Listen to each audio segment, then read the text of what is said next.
আসসালামু আলাইকুম দর্শক, এই মুহূর্তে গোপালগঞ্জ টেকনিক্যাল ট্রেনিং সেন্টারে রিফ্রিজারেশন অ্যান্ড এয়ার কন্ডিশনিং কোর্সের রেগুলার ব্যাচের স্টুডেন্টরা নন ফ্রস্ট রেফ্রিজারেশনের সিস্টেমের ডায়াগ্রাম অনুযায়ী প্রতিটি কম্পোনেন্ট সংযোগ করছে।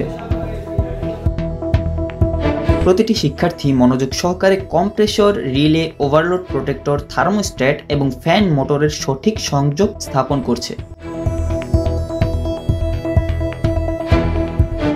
প্রশিক্ষক নিজে ধাপে ধাপে ব্যাখ্যা করে দেখাচ্ছেন কিভাবে প্রতিটি তারের সংযোগ ডায়াগ্রাম অনুযায়ী নির্ভুলভাবে বসাতে হয়। এই প্র্যাকটিক্যালের মাধ্যমে শিক্ষার্থীরা শুধু সার্কিট সংযোগই নয়, বরং সঠিকভাবে সমস্যা চিহ্নিত ও সমাধান করার বাস্তব অভিজ্ঞতা অর্জন করছে।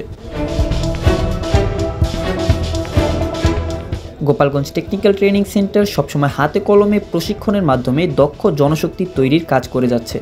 এই ক্লাসের মাধ্যমে রেগুলার ব্যাচের শিক্ষার্থীরা ভবিষ্যতে একজন সফল রেফ্রিজারেশন টেকনিশিয়ান হিসেবে নিজেদের গড়ে তুলছে।